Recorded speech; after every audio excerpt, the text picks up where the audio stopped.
Assalamualaikum warahmatullahi wabarakatuh. Nama saya Ahmad Zaki Ramadan dari kelas 12 IPA 6. Alhamdulillah, puji syukur kepada Allah Subhanahu wa taala yang telah memberikan kita curahan nikmatnya sampai saat ini. Yang terhormat Bapak Ibu guru, yang terhormat Ibu Maisarah, Ibu Nurmawan Marpaung, dan Ibu Prani selaku guru dalam penugasan ini. Dan yang terhormat hadirin sekalian, izinkan saya menyampaikan ceramah tentang peristiwa G30S PKI dan sikap menghadapinya agar keutuhan NKRI tetap terjaga.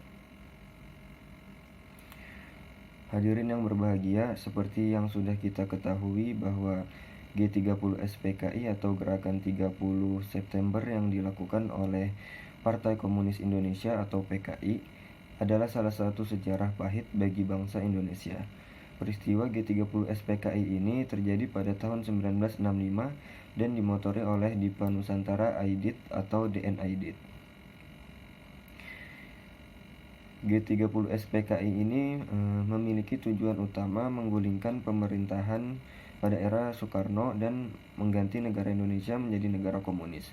Gerakan ini terjadi dimulai dari penculikan terhadap 7 jenderal pada malam hari yang dipimpin oleh Letkol Untung Sutopo.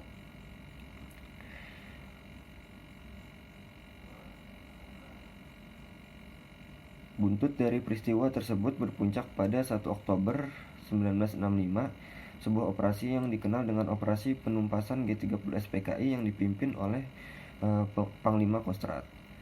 PKI melakukan cara-cara agar mendapatkan simpati masyarakat. Cara-cara itu adalah membentuk Angkatan Kelima yang mempersenjatai buruh dan tani untuk diterjunkan sebagai relawan Dwi Kora.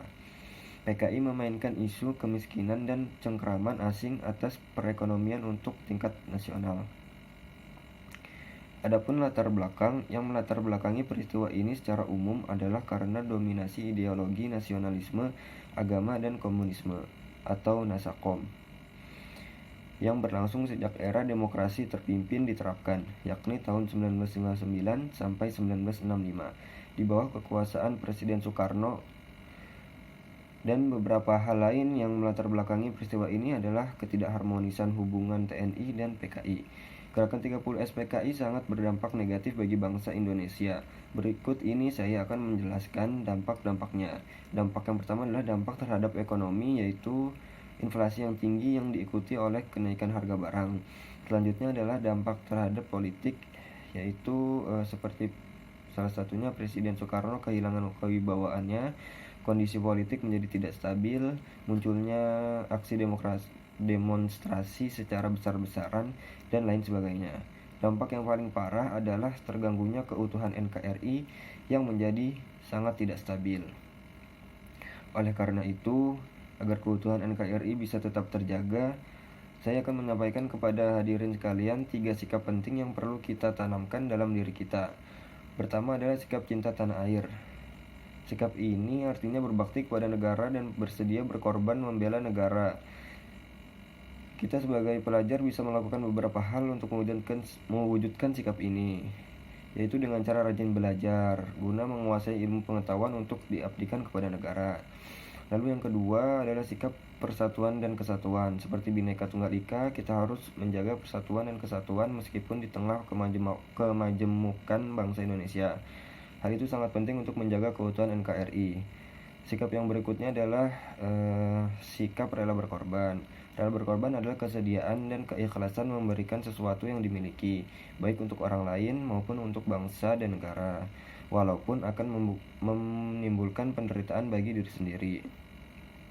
Dengan demikian, sebagai pelajar, marilah kita bersama-sama menjaga keutuhan NKRI dengan mengembangkan sikap-sikap yang sudah saya sampaikan sebelumnya. Jika kita bisa mengembangkan sikap-sikap tersebut, maka keutuhan NKRI akan terjaga. Hadirin yang berbahagia, demikianlah ceramah yang singkat yang dapat saya sampaikan. Kurang lebihnya mohon maaf. Wassalamualaikum warahmatullahi wabarakatuh.